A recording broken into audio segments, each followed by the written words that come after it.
បាទជំរាបសួរទស្សនិកជនដែលកំពុងតាមដានទស្សនាកម្មវិធីព័ត៌មានរបស់កម្មវិធីទូរទស្សន៍ដៅ7 DAP TV Online សម្រាប់ថ្ងៃអង្គារទី7ខែតុលាឆ្នាំ2014បាទកម្មវិធីថ្ងៃនេះរៀបរៀងនឹងជម្រាបជូនដោយកញ្ញាអេកំហុងរួមជាមួយនឹងខ្ញុំបាទសៅដរានីចាមេតិកាព័ត៌មានសំខាន់ប្រចាំថ្ងៃនេះរួមមានក្រុមសហជីពនឹងធ្វើយុទ្ធនាការទាមទារប្រាក់ឈ្នួលសមរម្យនៅថ្ងៃទី12តុលាខាងមុខប្រមុខរាជរដ្ឋាភិបាលកម្ពុជាអំពាវនាវឲ្យស្ថាប័នពាក់ព័ន្ធយកចិត្តទុកដាក់លើជនពិការនិងមនុស្សចាស់រួមជាមួយនឹងព័ត៌មានសំខាន់មួយចំនួនទៀតដែលក្នុងនោះរួមមានព័ត៌មានសេដ្ឋកិច្ចព័ត៌មានអន្តរជាតិនិងព័ត៌មានកីឡាលំដាប់តទៅទៀតនេះលោកសៅតារានីរួមជាមួយនឹងនាងខ្ញុំអេងកំហុងសូមជូនព័ត៌មានពិស្ដា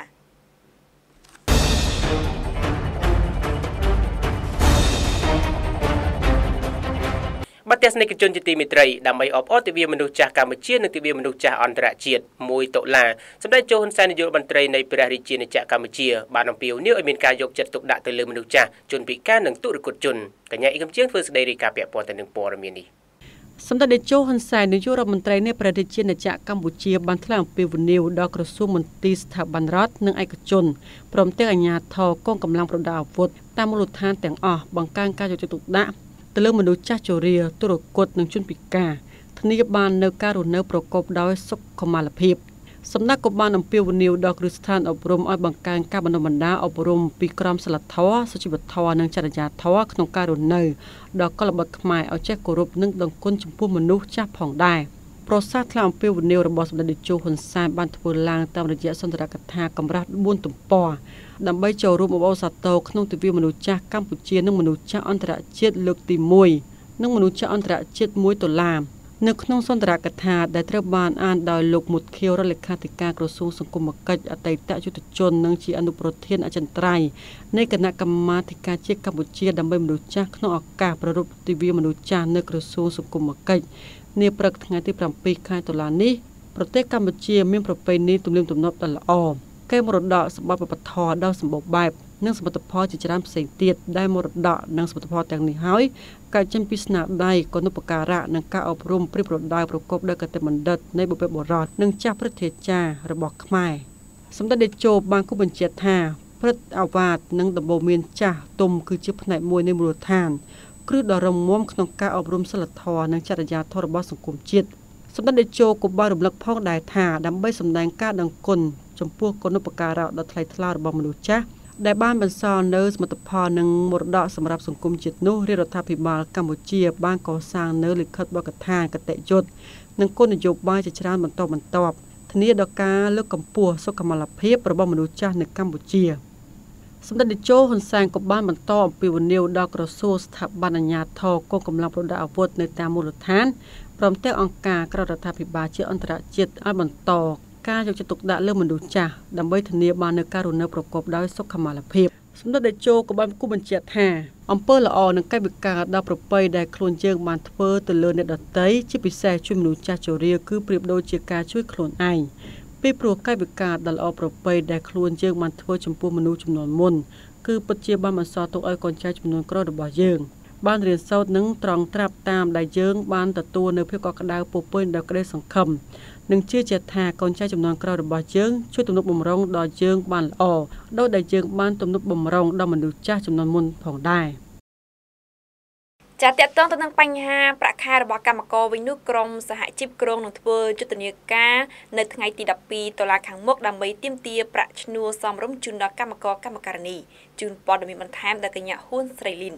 ក្រុមសហជីពចំនួន6ដែលបាននឹងកំពុងធ្វើយុទ្ធនាការទាមទារប្រាក់ឈ្នួលសមរម្យសម្រាប់កម្មករនិយោជិតនោះជាថ្មីម្ដងទៀតនៅថ្ងៃអង្គារទី7ខែតុលានេះពួកគេបានដាក់លិខិតទៅសាលារាជធានីភ្នំពេញដើម្បីសូមអនុញ្ញាតយកទីលានប្រជាធិបតេយ្យដើម្បីយុទ្ធនាការទាមទារប្រាក់ឈ្នួលសមរម្យនៅថ្ងៃទី12ខែតុលាឆ្នាំ2014ខាងមុខនេះលោកសៀនសម្បត្តិប្រធានសហព័ន្ធសហជីពមិត្តភាពកម្មករដែលជាហត្ថលេខីក្នុងចំណោមសហជីពទាំង 6ដែលបានដាក់លិខិតទៅសាលារាជធានីភ្នំពេញនៅព្រឹកថ្ងៃអង្គារទី7ខែតុលានេះបានប្រាប់មជ្ឈមណ្ឌលព័ត៌មានដើមអំពិលឲ្យដឹងថាលោកបានយកលិខិតដាក់ជូនទៅសាលាក្រុងរួចហើយដើម្បីសុំទីលានប្រជាធិបតេយ្យបើកយុទ្ធនាការទាមទារប្រាក់ឈ្នួលសមរម្យនៅថ្ងៃទី12ខែតុលាឆ្នាំ2014ខាងមុខនេះលោកបានបន្តឲ្យដឹងថាក្រុមសហជីពទាំង6ក្រុងនឹងរៀបចំឲ្យមានកម្មករជួបជុំនៅទីលានប្រជាធិបតេយ្យចន្លោះពី 2000 នាក់ទៅ 3000 នាក់ដោយមានប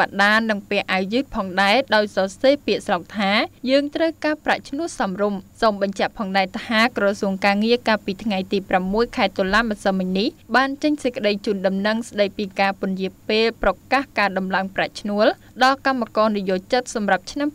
2015ដែលក្រុងធ្វើនៅថ្ងៃទី10ខែតុលាខាងមុខនេះដោយលើកទៅដើមខែវិច្ឆិកាខាងមុខវិញដោយទុកឱកាសឲ្យភាគីពាក់ព័ន្ធបន្តពិភាក្សាទៀតដើម្បីឈានដល់ចំណុចរួមមួយបាទតម្លៃពាក់ព័ន្ធទៅនឹងព័ត៌មានមួយទៀតគឺដើម្បីឲ្យកាន់តែមានតម្លាភាពទៀតនោះអង្គការសង្គមស៊ីវិលបានទទូចឲ្យគណៈបកធំទាំងពីរអនុញ្ញាតឲ្យសាធារណជនចូលរួមកិច្ចប្រជុំរបស់គណៈកម្មការរដ្ឋសភាលោកបានសុខដិតធ្វើសេចក្តីរាយការណ៍សម្ព័ន្ធកំណែតម្រង់ការបោះឆ្នោតដែលមានអង្គការជាសមាជិកជាង20បានទទូចដល់គណៈបកប្រជាជនកម្ពុជានិងគណៈបកសង្គ្រោះជាតិអនុញ្ញាតឲ្យសង្គមស៊ីវិលនិងសាធារណជននានាបានចូលរួមស្ដាប់ការពិភាក្សាកិច្ចប្រជុំនីមួយៗរបស់គណៈកម្មការចម្រុះរបស់រដ្ឋសភាផងថ្លែងនៅក្នុងសន្និសីទកាសែតស្ដីពីតម្រូវការនៃតម្លាភាពនិងការទទួលបានព័ត៌មានការអនុវត្តដំណើរការកំណែតម្រង់ការបោះឆ្នោតរបស់គណៈបកនយោបាយទាំងពីរនៅថ្ងៃទី7ខែតុលាឆ្នាំ2014នាទីស្នាក់ការអង្គការ Confrere រាជធានីភ្នំពេញលោកហឹមយុនអ្នកសម្របសម្រួលសម្ព័ន្ធដើម្បីសុចរិតភាពនិងគណនេយ្យភាពសង្គមបានមានប្រសាសន៍ថារាល់ការសម្រេចចិត្តរបស់ក្រុមការងារកំណែតម្រង់គណៈកម្មាធិការជាតិរៀបចំការបោះឆ្នោតនិងដំណើរការទាំងឡាយនៃការបោះឆ្នោតនេះគឺមានសារៈសំខាន់ក្នុងការកាត់បន្ថយនៅទំនាស់ទាំងឡាយក្រោយការបោះឆ្នោតបើសិនជាយើងនិយាយអំពីអបាលកិច្ចល្អគឺវាទាក់ទងទៅនឹងការ inclusiveness និង participation គឺការចូលរួមពីអ្នកដែលពាក់ព័ន្ធទាំងឡាយដូច្នេះក្រុមនៃគណៈបកទាំងពីរនេះគួរតែបើកចំហឲ្យមានការផ្ដល់ជាអនុសាសន៍ផ្ដល់ជាគំនិតយោបល់ដើម្បីកែតម្រង់នៃការបោះឆ្នោតនឹងឲ្យទទួលបានទាំងអស់គ្នាទាំងសាធារណជនទាំងគណៈបកនយោបាយផ្សេងទៀតលោកហឹមយុនបានបញ្ជាក់ថាបញ្ហានេះមិនមែនសម្រាប់តែគណៈបកធំទាំងពីរនោះទេព្រោះជារឿងរបស់សង្គមទូទៅនិងរបស់គណៈបកផ្សេងទៀតដែរសូមបញ្ជាក់ថាកាលពីថ្ងៃទី12ខែកញ្ញាឆ្នាំ2014សម្ព័ន្ធកំណែតម្រង់ការបោះឆ្នោតបានផ្ញើលិខិតទៅគណៈបកនយោបាយធំទាំងពីរស្នើសុំចូលរួមជាមួយអ្នកអង្កេតការណ៍ក្នុងកិច្ចប្រជុំឬទទួលព័ត៌មានអំពីលទ្ធផលនៃកិច្ចប្រជុំនីមួយៗរបស់គណៈកម្មការចម្រុះនៃរដ្ឋសភាចាលោកសំរងស៊ីប្រធានគណៈបកសង្គ្រោះជាតិបានចូលសួរសុខទុក្ខសម្ដេចជាស៊ីមប្រធានគណៈបកប្រជាជនកម្ពុជានិងជាប្រធានប្រសិទ្ធិកម្ពុជាកាលពីថ្ងៃទី6តុលានៅក្នុងជំនួបនោះត្រូវបានមន្ត្រីអះអាងថាមិនមានផ្ដោតសំខាន់ទៅលើបញ្ហានយោបាយនោះទេពលគឺគ្រាន់តែជាជំនួបធម្មតាមួយប៉ុណ្ណោះកញ្ញាអេងកំជាងរាយការណ៍បន្ថែមប្រធានគណៈបកប្រឆាំងដែលកំពុងកម្មប្រជាប្រិយភាពនៅកម្ពុជាលោកសំរងស៊ីនិងភរិយាលោកស្រីជូឡុងស៊ូម៉ារ៉ាបានអញ្ជើញសាកសួរសុខទុក្ខប្រធានគណៈបកកៅអំណាចនៅកម្ពុជាសំណាក់អគ្គមហាធម្មពលធីសាជាស៊ីមនៅក្នុងគេហដ្ឋានរបស់សម្ដេចផ្ទាល់តែម្ដងនៅថ្ងៃទី6ខែតុលាឆ្នាំ2014ជួងតាមរូបភាពពីសន្លឹកដែលបង្ហាញតាមរយៈទំព័រ Facebook របស់លោកអេងឆៃអៀងសមាជិកជាន់ខ្ពស់គណៈបកសង្គ្រោះជាតិជំនួសរវាងមេដឹកនាំគណៈបកដ៏មានអំណាចនៅកម្ពុជាទាំងពីរបានរំលឹកចេញនូវកាយវិការស្វាគមន៍និងរាក់ទាក់រុះរាយជាមួយគ្នាជាទីបំផុតរូបភាពពីសន្លឹកគឺជារូបភាពលើកដំបូងរវាងមេដឹកនាំបកនយោបាយទាំងពីរក្រោយពីវិបត្តិការខ្វែងគំនិតលើនយោបាយត្រូវបានបញ្ចប់ទាំងស្រុងនៅក្នុងអំឡុងខែកក្កដាកន្លងទៅនេះរូបភាពពីសន្លឹកនេះក៏បង្ហាញពីការវិវត្តថ្មីមួយទៀតនៃស្ថានភាពនយោបាយនៅកម្ពុជាពលគឺបាននឹងកំពុងបង្ហាញថានយោបាយនៅកម្ពុជាកំពុងដើរទៅលើមាគ៌ាដ៏ប្រសើរប្រកបដោយការស្រស់ស្រួលគ្នាដើម្បីជំរុញការអភិវឌ្ឍប្រទេសជាតិឲ្យកាន់តែរីកចម្រើនស្របតាមពាក្យស្លោកថាមានសុខសន្តិភាពស្ថិរភាពនយោបាយនិងការអភិវឌ្ឍសូមរំលឹកផងដែរថាក្រៅជំនួបសាកសួរសុខទុក្ខប្រធានគណៈបកប្រជាជនកម្ពុជាដែលកំពុងដឹកនាំរដ្ឋាភិបាលកម្ពុជាហើយនោះលោកសំរងស៊ីនៅល្ងាចថ្ងៃទី6ខែតុលាក៏បានអញ្ជើញទៅប្រទេសបារាំងតាមជើងហោះហើរ Thai Airways ការចែកចាយរបស់លោកមិនមានការជូនដំណើរនោះទេហើយក៏មិនដឹងថាដំណើរចែកចាយរបស់លោកក្នុងទិសដៅអ្វីនោះដែរ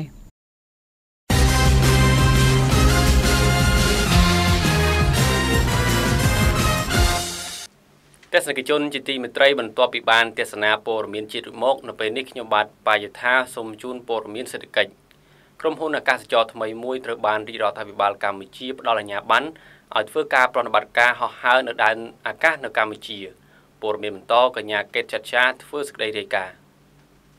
ក្រុមហ៊ុនអាកាសចរបាសាកា Air Limited ដែលជាក្រុមហ៊ុនអាកាសចរថ្មីមួយទើបតែទទួលបានអាជ្ញាប័ណ្ណប្រតិបត្តិការហោះហើរនៅកម្ពុជាពីរដ្ឋលេខាធិការដ្ឋានអាកាសចរស៊ីវិលពិធីប្រគល់នឹងទទួលត្រូវបានរៀបចំឡើងកាលពីថ្ងៃទី6ខែតុលាឆ្នាំ2014យន្តហោះ Airbus A320ពីរគ្រឿងនឹងដំណើរការហោះហើរហើយដោយយន្តហោះទាំងពីរគ្រឿងនេះជាយន្តហោះជួលពីក្រុមហ៊ុន Nagavel និងសហការជាមួយនឹងក្រុមហ៊ុនចិន China International Travel Service ធ្វើជាភ្នាក់ងារតំណាងលក់ផងដែរយ៉ាងណាក៏ដោយការតំណាងក្រុមហ៊ុនអាកាសចរបាសាកា Air Limited មិនទាន់បញ្ជាក់ពីកាលបរិច្ឆេទនៃការបើកប្រតិបត្តិការហោះហើរនៅពេលណានិងហោះពីភ្នំពេញឬសៀមរាបទៅកាន់ប្រទេសណាខ្លះនោះឡើយក្រុមហ៊ុនអាកាសចរបាសាកាAir Limited ជាក្រុមហ៊ុនថ្មីដែលទទួលបានសិទ្ធិប្រតិបត្តិការផ្លូវអាកាសនៅកម្ពុជាខណៈក្រុមហ៊ុនអាកាសចរថ្មីមួយចំនួនទៀតដែលទទួលបានសិទ្ធិហោះហើររួចហើយដែរនោះកំពុងត្រៀមខ្លួនបើកប្រតិបត្តិការនាពេលខាងមុខក្រុមហ៊ុនអាកាសចរថ្មីមួយដែលជាការសហការរវាងក្រុមហ៊ុនកម្ពុជានិងចិនឈ្មោះ Apsara International Air ត្រៀមបើកប្រតិបត្តិការហោះហើរពីភ្នំពេញទៅសៀមរាបនិងពីភ្នំពេញទៅប្រទេសមួយចំនួនទៀតនៅចុងឆ្នាំ2014នេះ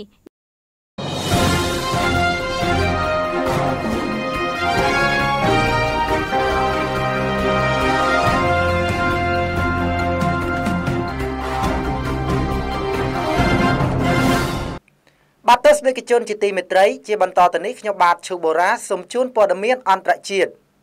បាទបន្ទាប់ពីមានការតវ៉ាយ៉ាងខ្លាំងក្លាខណៈពេលនេះរដ្ឋាភិបាលហុងកុងព្រមជាមួយនឹងក្រុមអ្នកតវ៉ាគាំទ្រលទ្ធិប្រជាធិបតេយ្យក្រុងនឹងធ្វើការពិភាក្សាគ្នានៅសប្តាហ៍នេះ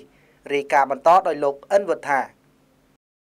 បន្ទាប់ពីមានការតវ៉ាយ៉ាងក្តៅគគុករួមទាំងការបាត់ផ្លូវដោយក្រុមគាំទ្រលទ្ធិប្រជាធិបតេយ្យអស់រយៈពេលជាងមួយសប្តាហ៍មកខណៈពេលនេះរដ្ឋាភិបាលហុងកុងនិងក្រុមអ្នកតវ៉ាមានគម្រោងនឹងបើកកិច្ចពិភាក្សាជាផ្លូវការមួយនៅសប្តាហ៍នេះដើម្បីដោះស្រាយភាពខុសគ្នារបស់ពួកគេទៅលើកំណែទម្រង់នយោបាយនៅក្នុងទីក្រុងអតីតស្ថិតក្រោមអាណានិគមអង់គ្លេសមួយនេះសារព័ត៌មានជប៉ុនខ្ជូដូចេញផ្សាយនៅថ្ងៃទី7ខែតុលាឆ្នាំ2014នេះដោយលើកឡើងពីសម្ដីមន្ត្រីរដ្ឋាភិបាលជាន់ខ្ពស់ថ្លែងប្រាប់ក្រុមអ្នកយកព័ត៌មានថាបន្ទាប់ពីការរៀបចំកិច្ចពិភាក្សាលើកទី2រវាងភាគីទាំងពីរដំបូងក្រុមអ្នកតវ៉ាគាំទ្រប្រជាធិបតេយ្យបាននាំគ្នាដកថយដើម្បីឲ្យមន្ត្រីរដ្ឋាភិបាលហុងកុងបានត្រឡប់មកធ្វើការងារវិញជាធម្មតាកាលពីកិច្ចប្រជុំលើកទី1នៅយប់ថ្ងៃអាទិត្យសប្តាហ៍មុនជាមួយនឹងមន្ត្រីរដ្ឋាភិបាលនោះលោកអាឡេចៅប្រធានសហព័ន្ធនិស្សិតដែលជាអ្នកដឹកនាំក្រុមអ្នកតវ៉ាបានកាន់កាប់និងបិទផ្លូវឆ្ពោះទៅកាន់អគារការិយាល័យរដ្ឋាភិបាលនៅសប្តាហ៍មុនបានបញ្ជាក់ថា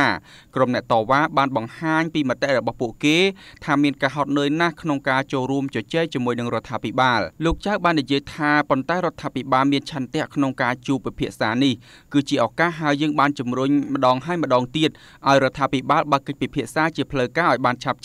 ដើម្បីឲ្យប្រជាពលរដ្ឋមើលឃើញពីការស្មោះត្រង់របស់រដ្ឋាភិបាលគូបញ្ជាក់ថាក្រុមអ្នកតវ៉ាទីក្រុងហុងកុងដើម្បីឲ្យរដ្ឋាភិបាលទីក្រុងប៉េកាំងអនុញ្ញាតលទ្ធិប្រជាធិបតេយ្យនៅទីក្រុងនេះបានធ្វើការប្រមូលផ្ដុំគ្នាអស់ជាងកន្លះខែមកហើយប៉ុន្តែពួកគេពុំទាន់ទទួលបានលទ្ធផលវិជ្ជមានណាមួយតាមការគ្រោងទុកនៅឡើយនោះទេបាទយើងក្រឡេកមកមើលព័ត៌មានអន្តរជាតិថ្មីមួយវិញទៀតខណៈពេលនេះរដ្ឋជាច្រើននៅក្នុងសហរដ្ឋអាមេរិកក្រុងនឹងអនុម័តច្បាប់រៀបការភេទដូចគ្នា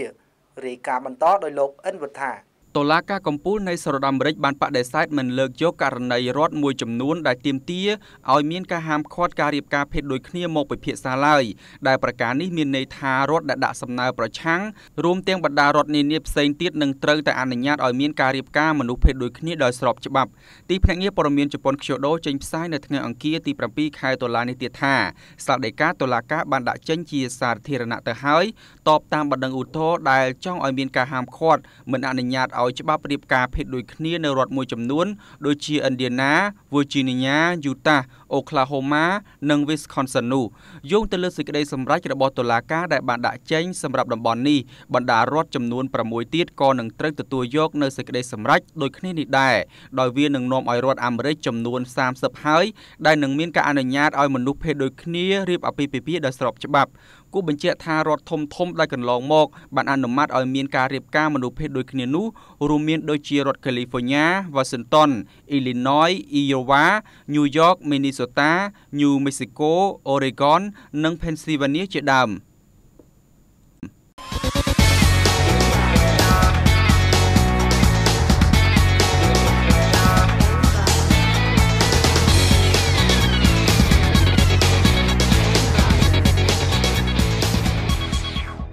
បាទទស្សនិកជនជាទីមេត្រីលំដាប់តទៅនេះខ្ញុំបាទលីជូឡាសូមជូនព័ត៌មានកីឡាដែលជាដំបូងនេះសូមជូនព័ត៌មានកីឡាជាតិសហព័ន្ធកីឡាបាល់ទាត់កម្ពុជានឹងចុះហត្ថលេខាបន្តកិច្ចសន្យារយៈពេល3ឆ្នាំជាមួយក្រុមហ៊ុនទូរស័ព្ទ Smartphone ដើម្បីទទួលយកលុយ$1,500,000 អាមេរិកមករៀបចំព្រឹត្តិការណ៍បាល់ទាត់លីកកម្ពុជារបស់កម្ពុជានាព្រឹកថ្ងៃទី8ខែតុលាស្អែកនេះរាយការណ៍បន្តដោយលោកធីថេង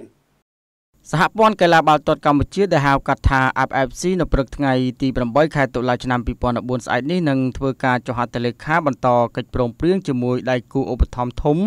របស់ខ្លួនគឺក្រុមហ៊ុនទូរស័ព្ទ Smartphone ដើម្បីទទួលយកថវិកាប្រមាណ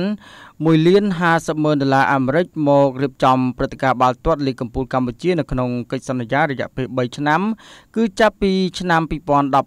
ល់ឆ្នាំ2018ខាងមុខនេះយោងតាមសេចក្តីប្រកាសព័ត៌មានរបស់សហព័ន្ធកីឡាបាល់ទាត់កម្ពុជានៅព្រឹកថ្ងៃទី7ខែតុលានេះបានដឹងថានេះគឺជាលើកទី3ហើយដែលសហព័ន្ធនិងក្រុមហ៊ុន Smartphone បន្តកិច្ចសន្យាជាមួយគ្នាដើម្បីរៀបចំព្រឹត្តិការណ៍ប្រកួតបាល់ទាត់គឺ Smartphone Cambodia League រដូវកាលឆ្នាំ2016រហូតដល់ឆ្នាំ2018ប្រភពព័ត៌មានដដែលបានបន្តឲ្យដឹងថាក្នុងពិធីចុះកិច្ចព្រមព្រៀងខាងលើនឹងប្រព្រឹត្តទៅក្រោមវត្តមានលោកសៅសុខាប្រធានសហព័ន្ធកីឡាបាល់ទាត់កម្ពុជានិងលោកហុចត្រង់តាំងអគ្គនាយកក្រុមហ៊ុន Smartphone វេលាម៉ោង11ព្រឹកថ្ងៃទី8ខែតុលាស្អែកនេះគឺនៅសន្តាគារកម្ពុជាណាតាមរយៈកិច្ចសន្យាជាដៃគូឧបត្ថម្ភធំមួយនេះសហព័ន្ធកីឡាបាល់ទាត់កម្ពុជាបានផ្ដល់សិទ្ធិជាពិសេសមួយចំនួនឲ្យក្រុមហ៊ុន Smartphone ដូចជាការដាក់ឈ្មោះការប្រកួតការផ្សព្វផ្សាយពាណិជ្ជកម្មរាល់ការប្រកួតនៅក្នុងរដូវកាលនីមួយៗជាដើមនោះគួរបញ្ជាក់ដែរថាក្រុមហ៊ុន Smartphone បានចុះកិច្ចសន្យាជួយ FFC រៀបចំព្រឹត្តិការណ៍ Smartphone Cambodia League ចំនួន2លើកមកហើយដោយលើកទី1ចាប់ពីឆ្នាំ2010រហូតដល់ឆ្នាំ2012និងលើកទី2គឺចាប់ពីឆ្នាំ2013ដល់ឆ្នាំ2015ពលគឺនៅសល់មួយរដូវកាលទៀតទើបបញ្ចប់បាទបន្ទាប់ពីបញ្ចប់ការតាមដានទស្សនាព័ត៌មានកីឡាជារីម៉ូកជាបន្តទៅនេះសូមជូនព័ត៌មានកីឡាអន្តរជាតិកីឡាករខ្សែបម្រើប្រយុទ្ធអូស៊ីលដែលជួយក្រុមម៉ាឡម៉ង់ឈ្នះពាន World Cup ឆ្នាំ2014កន្លងទៅបាននឹងកំពុងលេងធ្លាក់ជើងជាខ្លាំងសម្រាប់ការជួយក្រុមអាស៊ែនលក្នុងយុទ្ធនាការ English Premier League រដូវកាលថ្មីនេះរាយការណ៍បន្តដោយលោកធីថេងកីឡាករខ្សែបម្រើប្រយុទ្ធមេសិតអូស៊ីលបានកំពុងតែលេងធ្លាក់ជើងយ៉ាងខ្លាំងនៅក្នុងរដូវកាលថ្មីឆ្នាំ2014-2015នេះនៅក្នុងក្លឹបកំភ្លើងធំអាស៊ែនលក្រោយពីជួយឲ្យអាល្លឺម៉ង់ឈ្នះពាន World Cup ឆ្នាំ2014នៅប្រទេសប្រេស៊ីលរួចមកអតីតតារាឆ្នាំរបស់ក្លឹបស្ដេចស Real Madrid រូបនេះបានបញ្ចេញធ្វើជើងយ៉ាងអស្ចារ្យនៅទឹកដីអេមីរ៉េតរបស់អាស៊ែនលនៅក្នុងឆ្នាំ2013តែបានប្រែក្លាយជាធ្លាក់ទម្រង់លេងយ៉ាងខ្លាំងនៅរដូវកាលថ្មីនេះពលគឺមិនទាន់បញ្ចេញស្នៀតបញ្ជូនបាល់និងសុទ្ធបញ្ចូលទីគួរឲ្យកត់សម្គាល់ណាមួយនៅឡើយទេដោយទើបតែរកបានមួយគ្រាប់ប៉ុណ្ណោះឲ្យអាស៊ែនលក្នុងចំណោម9ប្រកួតកន្លងមកនេះដោយគ្នានេះដែរអ្នកចាត់ចែងការទូទៅគឺលោក Arsene Wenger ក៏បានថ្លែងប្រាប់គេហទំព័រ Daily Mail ផងដែរថារូបលោកនឹងមិនដាក់កីឡាករវ័យ25ឆ្នាំអូហ្ស៊ីលនៅក្នុងជម្រើស11អ្នកដំបូងឬក៏មិនដាក់ចូលលេងតែម្ដងប្រសិនបើគាត់នៅតែបែបនេះទៀតនោះដោយវាកាន់តែយ៉ាប់ខ្លាំងគឺពេល Arsenal បានប្រកួតចាញ់ក្រុមម្ចាស់ផ្ទះគឺតោក្យូ Chelsea ដោយលទ្ធផលគឺ2-0កាលពីរាត្រីថ្ងៃម្សិលមិញនៅ Premier Leagueចាទស្សនិកជនជាទីមេត្រីព័ត៌មានប្រចាំថ្ងៃអង្គារទី7ខែតុលាឆ្នាំ2014នេះដែលរៀបចំនិងជម្រាបជូនដោយលោកសៅតារ៉ានីរួមជាមួយនឹងនាងខ្ញុំអេងកំហុងបានមកដល់ទីបញ្ចប់ในขณะនេះយើងខ្ញុំទាំងពីរនាក់និងក្រុមការងារទាំងអស់សូមអរគុណនិងសូមគោរពលា